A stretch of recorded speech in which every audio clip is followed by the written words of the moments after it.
Halo, selamat sore.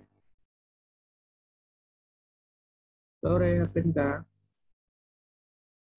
Sore, Pak. Kalau temannya masuk ya, ini Bapak bagi materi. Ya, Pak. Siapin ya, classroom.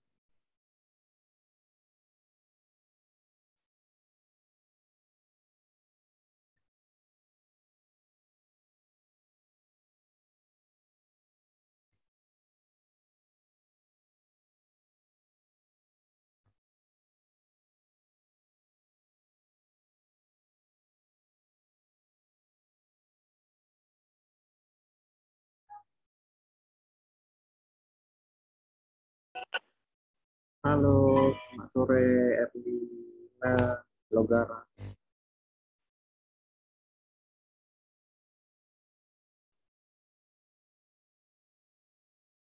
Erlina Logara, selamat sore. Selamat sore, Pak.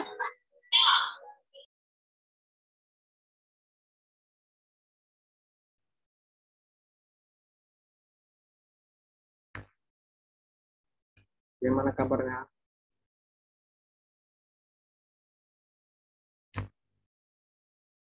Baik, Pak.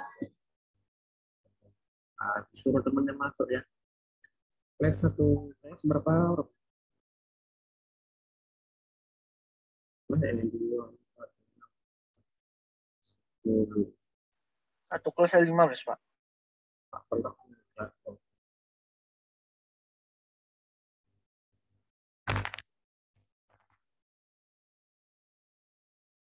Logara mana kerja? Gak dengar, mati ya Pak, mic-nya. Iya, Pak. Lagi bawa mama ke rumah sakit, Pak. Oh, hati-hati tak. Ya, Mungkin. Pak. Udah sampai di tempatnya, Pak. Cuman ini mama lagi sama bapak lagi dalam, Pak. Oh, ya. Ya. Sambil siap tensi ya. Oke, Pak.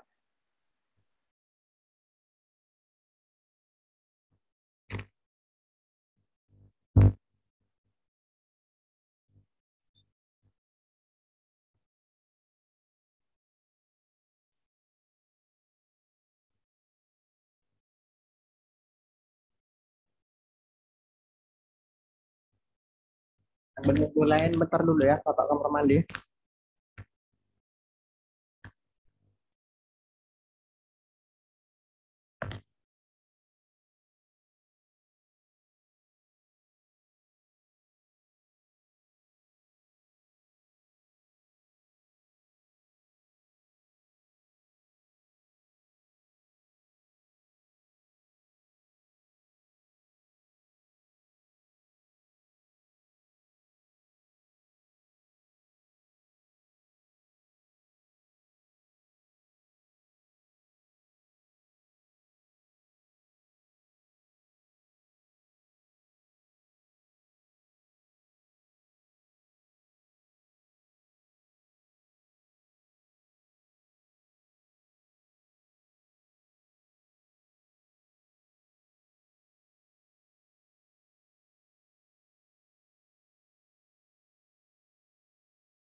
Oke, dan bisa kita lanjut.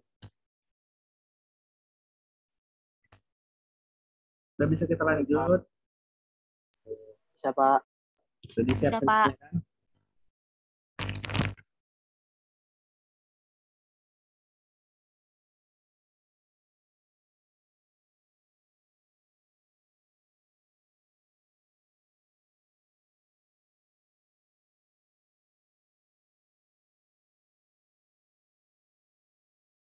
Oke, yang siap masih tim ulang.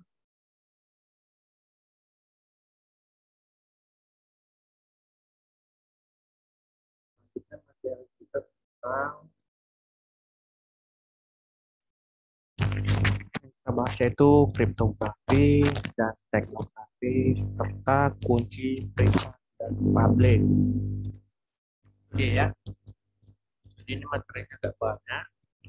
Jadi nanti kalau ada kata waktunya berapa, kalian baca ya.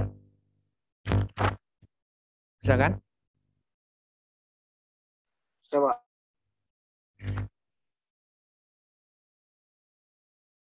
Oke. Udah dengar kata-kata kriptografi? Pernah?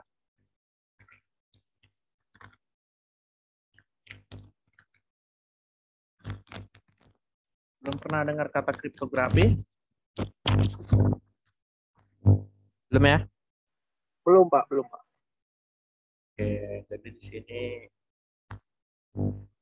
kalian lihat kriptografi merupakan ilmu seni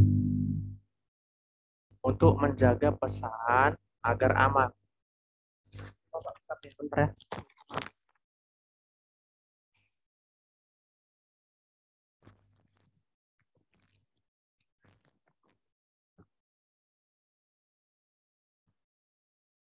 Jadi di sini kripto berarti secret atau bersifat rahasia.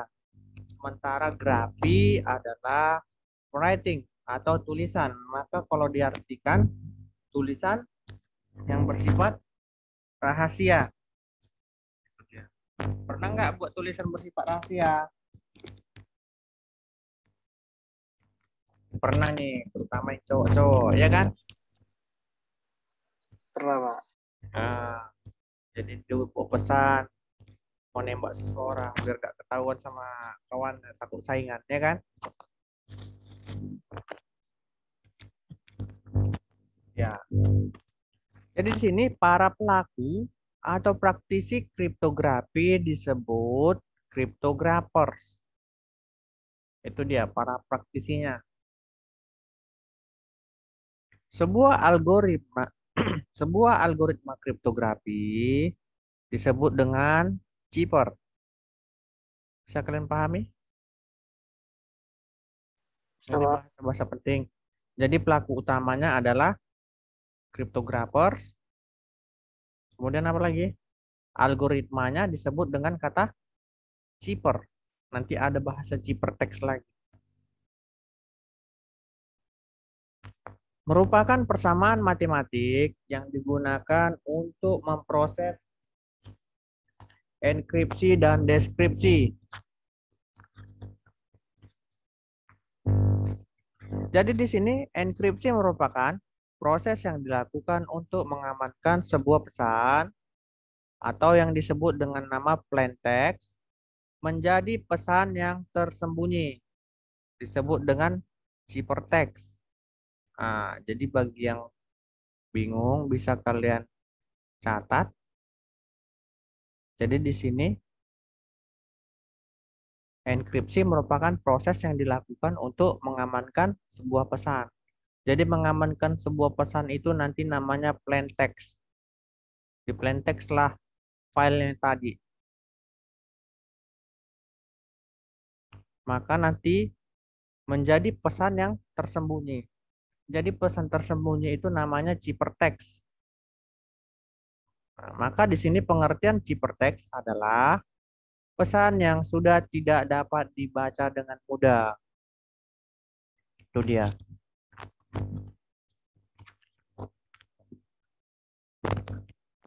Enkripsi merupakan proses sebaliknya untuk mengubah ciphertext menjadi plain text. Berarti mengubah pesan yang tersembunyi menjadi sebuah pesan yang dienkripsi. Maka kriptanalis sini adalah seni untuk memecahkan ciphertext tanpa melalui bantuan kunci. Jadi kriptanalis adalah pelaku atau praktisi yang menjalankan kriptanalis.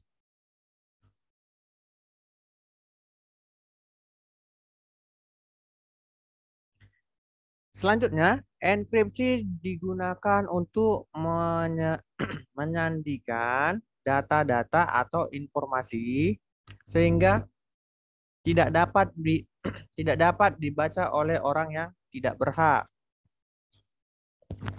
Data yang disandikan di sini maksudnya menggunakan sebuah kunci atau key. Kemudian untuk membukanya atau deskripsinya nanti bahasanya di sini kunci yang sama dengan kunci untuk mengenkripsi atau dalam kurung private key kriptografi. Jadi dia mengunci agar dia bersifat privat. Selanjutnya ada kunci yang berbeda. Jadi ini bersifat public key kriptografi. Inilah dia untuk proses enkripsinya. Maka tadi prosesnya plain text tadi apa? Ayo ada yang ingat apa tadi plain text?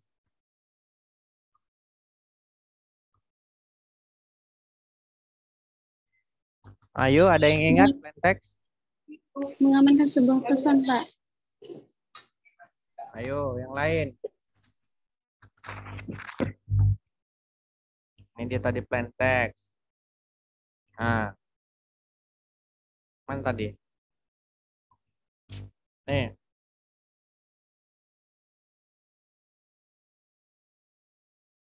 Mana tadi?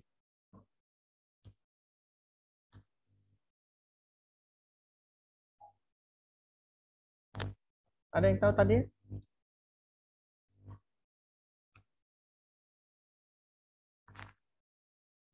File yang akan diapain?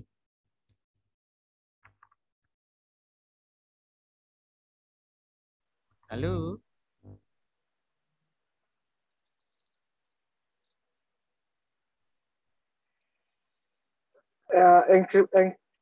Enkripsi merupakan proses yang Plain dilakukan untuk text. mengamankan sebuah pesan, Pak. Plain text dulu, Bapak bilang. Proses yang dilakukan untuk mengamankan sebuah pesan, Pak. Ah ya, jadi dia pesan yang sudah diproses dalam bentuk atau sudah diamankan. Jadi kemudian dienkripsilah pesan tadi. Kemudian ketika dia mau dikirim menjadi deskripsi, maka pertama kali pesan kalian tulis yang kalian buat tadi akan diberi kata kunci. Tujuannya untuk apa? Agar nanti pesannya sampai di sini tidak dibuka. Sama seperti kalian kirim surat melalui pos. Kan dikunci pakai amplop kan? Betul nggak? Nah, kalau nggak ditutup pakai amplop bagaimana? Dibaca kan sama pegawai posnya. Itu dia. Jadi ketika dia mengirim data dari enkripsi agar dirubah menjadi deskripsi, maka itu namanya tadi ciphertext. Kemudian ketika kita ingin membuka plain text ini tadi, mau kita buka biar menjadi sebuah plain text, maka kita masukkanlah kunci yang dibuat yang di sini tadi. Kita masukkanlah. Maka akan terbuka. Ketika Sudah kita deskripsi dan passwordnya benar, maka jadilah sebuah plain text. Jadi secara sistematis, proses atau fungsi enkripsi dapat dituliskan sebagai berikut. Jadi E kali M sama dengan C. Di mana M-nya adalah plain text atau misiknya dan C adalah ciphertext. Jadi proses atau fungsi deskripsi atau D dapat dituliskan dengan ini dia rumusnya. Ya. Selanjutnya kita masuk ke stegnografinya. Apa itu stegnografi? Ini bisa kalian lihat. Dia berasal dari bahasa Yunani yaitu steganos. Yaitu tulisan yang tersembunyi. Jadi stegnografi ialah ilmu dan seni menyembunyikan informasi dengan cara menyisipkan pesan di dalam pesan lain. Pernah nggak kayak gitu?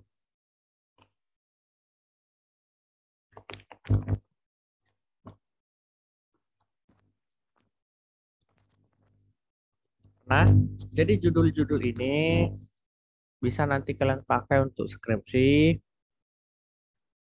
Bisa juga kalau kalian mau lanjut ke S2. Stegnografi, kriptografi itu paling sering ya digunakan. Cuman dia terlalu susah. Ada dia berdasarkan metode-metode tertentu. Jadi kalau metode yang paling mudah pasti sudah ditolak buat skripsinya. Kemudian stegnografi digital.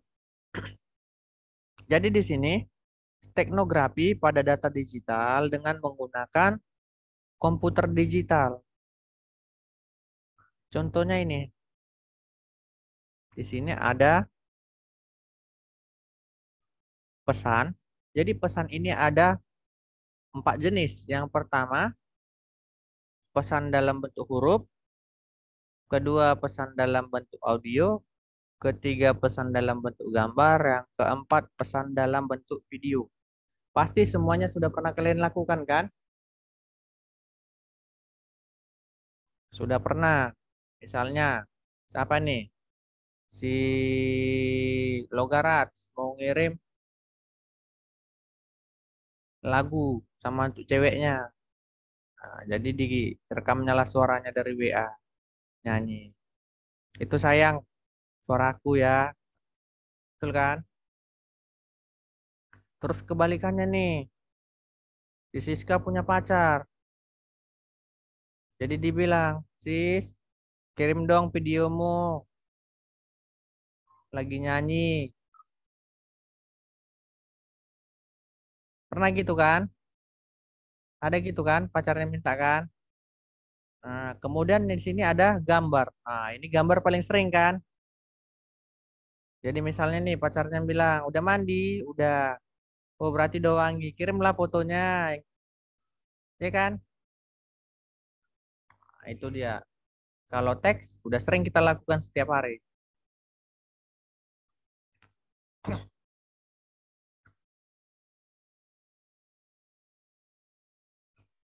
Selanjutnya ada properti untuk steganografi. Yang pertama, embed message atau dia dalam bahasa Inggrisnya hidden text. Pesan yang disembunyikan.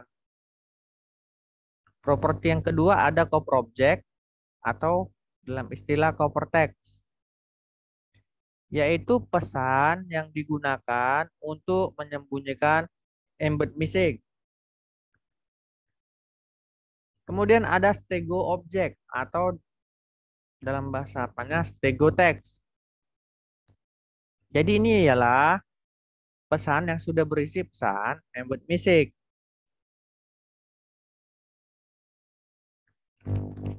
Jadi Dia hampir sama kriptografi tadi. Cuman bedanya di sini ada tulisan cover text. Maka hidden text, pesan yang sudah disembunyikan, di encoding lah dengan menggunakan key dan cover text. Kemudian dikirim ke decoding atau extraction dalam bentuk text. Maka di sini nanti ketika ingin kita ekstrakkan pesan tadi, maka kita gunakan key yang ini tadi dan cover text-nya. Makalah tampil pesan yang hidden tadi.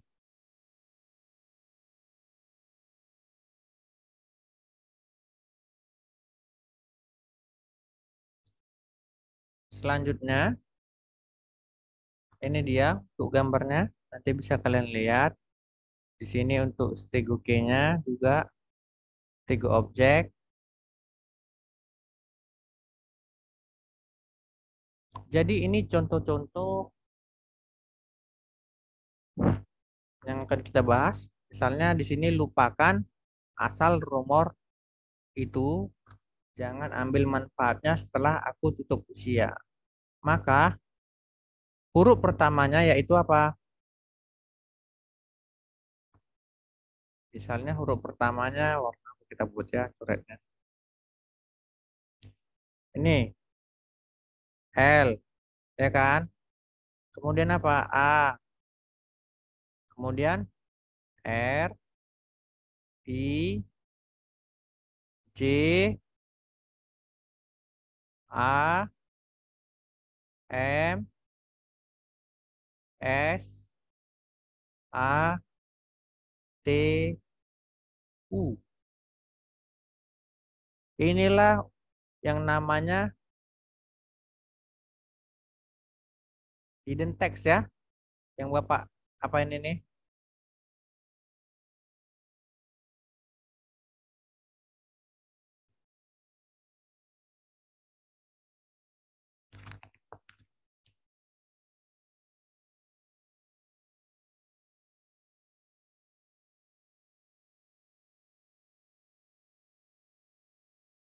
Inilah namanya hidden text. Paham contoh ini?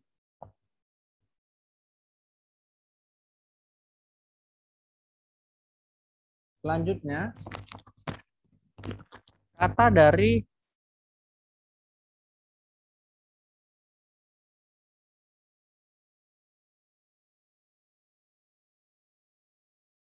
peta mulai kita dapat.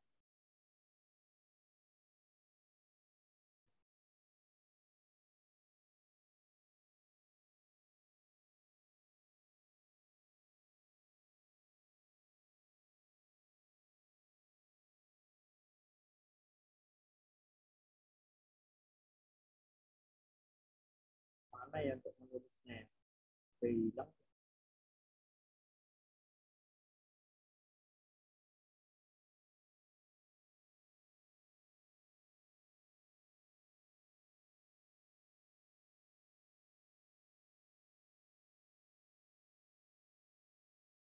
Oke, dapat. Ini dia. Maka cover text-nya ialah ini. Lupakan. Ini kan? Lupakan. Betul kan? Kemudian sal.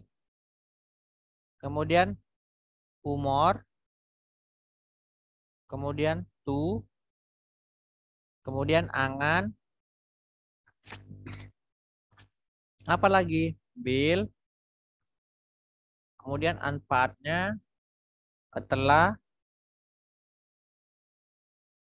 aku menjadi ku, tutup menjadi utup, kemudian sia. Itulah yang namanya cover text-nya. Paham sampai sini contohnya? Paham, Pak. Paham, Pak. Paham, Pak. ya. Jadi hidden text-nya menjadi ini dia, lari jam 1, kemudian cover text-nya menjadi upakan sal umur tu angan bil anfatnya telah ku untuk usia. Kalau dibilang macam mirip bahasa alay kan jadinya kan. Maka nanti di sini akan kita tegotekskan, maka menjadi kembali seperti teks yang hidden tadi. Ini teks yang hidden akan menjadi teks yang awal tadi. Maka akan menjadi lupakan asal rumor itu, jangan ambil manfaatnya setelah aku tutup usia.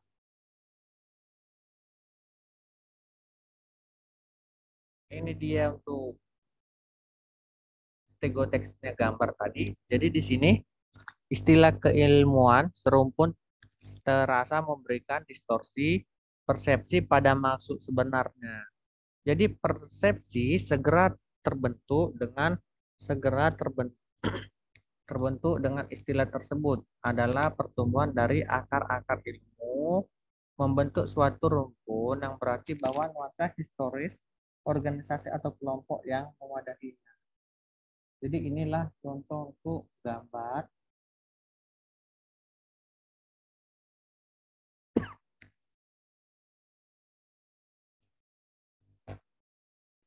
Kita masuk. Sejarahnya sudah tadi ya.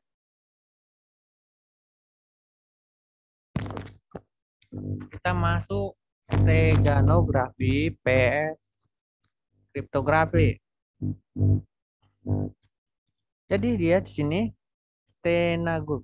steganografi dapat dianggap sebagai pelengkap dari kriptografi. Dan ini bukan pengganti ya. Selanjutnya bahwa steganografi dia menyembunyikan keberadaan pesan. Itu untuk steganografi. Maka untuk kriptografi dia di sini menyembunyikan isi konten atau isi pesan.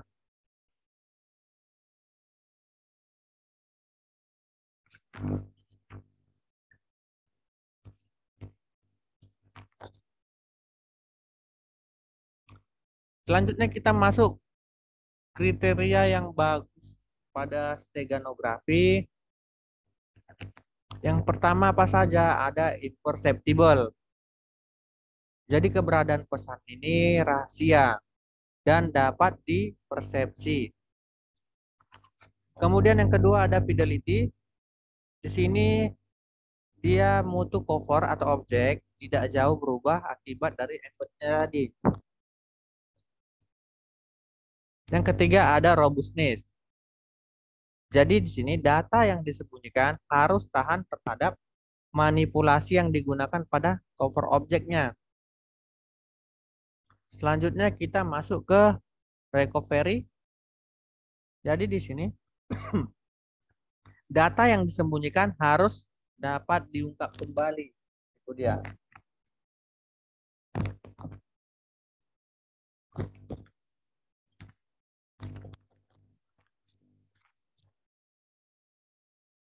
Kemudian teknik yang digunakan. Dalam steganografi, teknik yang digunakan ada spatial time atau domain. Jadi ini memodifikasi langsung nilai byte dari cover objek atau nilai byte dapat merepresentasikan intensitas, warna pixel, atau amplitudo. Yang kedua tekniknya ada frekuensi domain. Jadi ini tujuannya memodifikasi hasil transformasi frekuensi sinyal. Nah, jadi di sini nanti ada metode MSB dan LSB.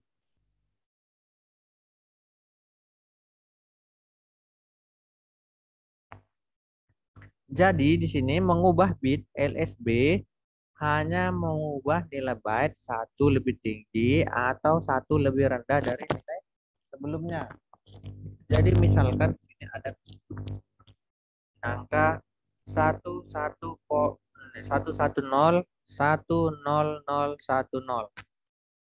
Jadi biasakan bilang angka 0 ya, jangan angka kosong.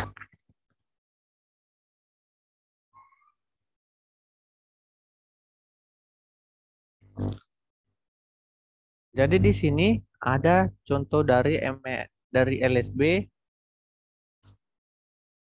Yang pertama misalkan cover objek adalah citra, maka di sini untuk nilai kelompok piksel warna merah.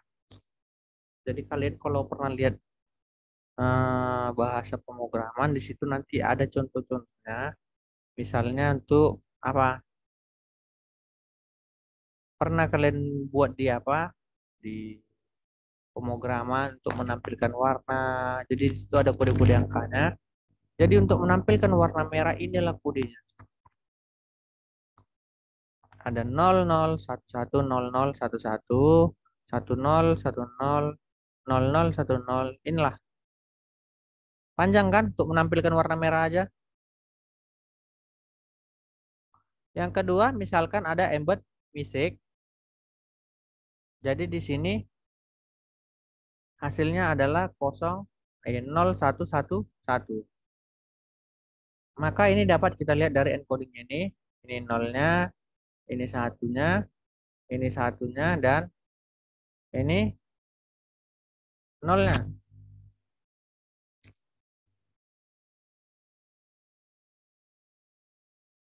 Selanjutnya, ukuran data yang disembunyikan tergantung pada cover objek. Nah, jadi di sini citra 24 bit ukuran 26 kali 26, maka kalau dikalikan dia hasilnya ini 6555 6553 6 piksel. Itu dia. Jadi setiap piksel yang berukuran 3 byte atau komponen RGB berarti dia 65536 dikali 3 lagi, maka hasilnya 196608 byte. Itu dia.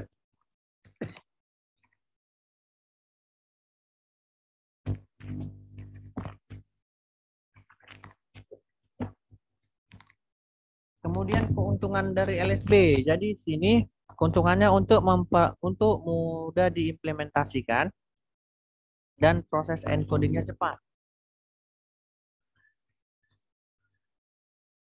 Ketika dia memiliki keuntungan, maka akan ada kelemahannya juga. Maka kelemahan dari LSB tidak tahan terhadap pengubahan atau modifikasi terhadap cover objeknya. Selanjutnya kita masuk ke kriptografi kunci publik. Jadi di sini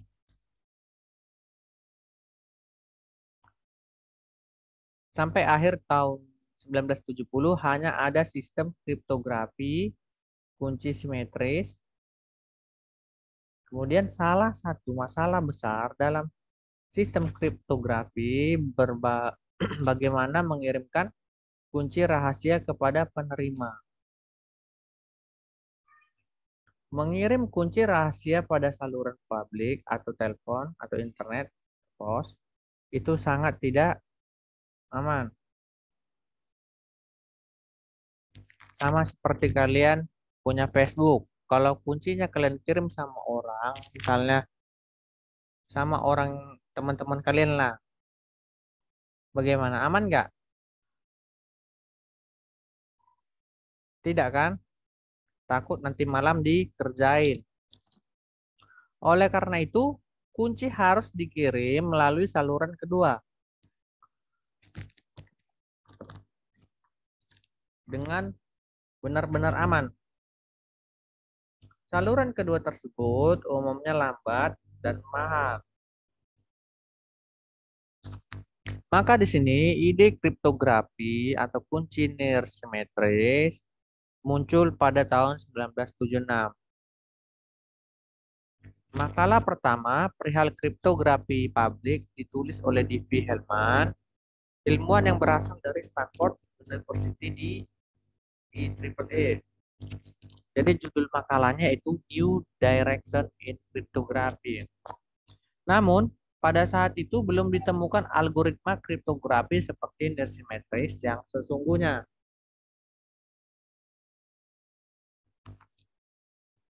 Jadi ini adalah gambar orang penemu kriptografi publik. Nah, kalian lihat tuh, panjang-panjang jenggotnya sama rambutnya. Mungkin mereka saling seriusnya meneliti, lupa pangkas, lupa cukur kumis ya kan.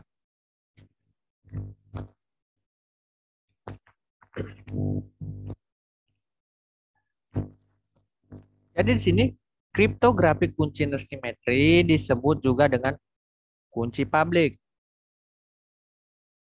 Pada kriptografi kunci publik, masing-masing pengirim dan penerima mempunyai sepasang kunci. Yang pertama, kunci publik untuk mengenkripsi pesan. Yang kedua, kunci privat untuk mendeskripsikan pesan. Maka dia akan sama seperti tadi. Lihat dari gambarnya. Plain text atau pesan yang akan kalian kirim pertama kali dienkripsi dulu dengan menggunakan public key. Setelah itu, ketika sebelum pesan dienkripsi, maka akan dikirimkan ke tujuannya. Itulah namanya dia ciphertext.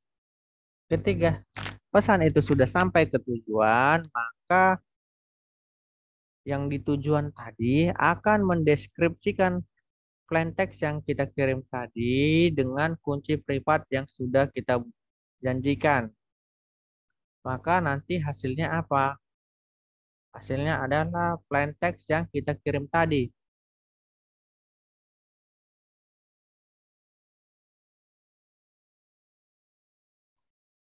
Oke, sampai di situ. Bagaimana? Nanti selanjutnya kalian baca aja. Soalnya waktunya 2 menit. Takutnya nanti kurang. Karena ada juga yang mau sholat. Yusa, gimana? Yusa, bagaimana?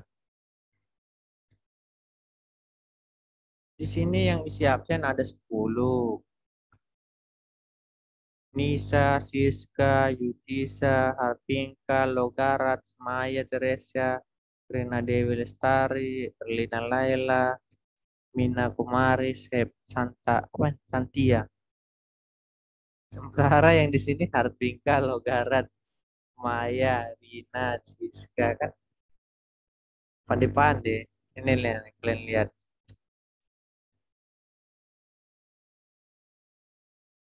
Nah, banyak kan? Yang hadir kan ada 10 mahasiswa. Sekarang yang hadir ada berapa?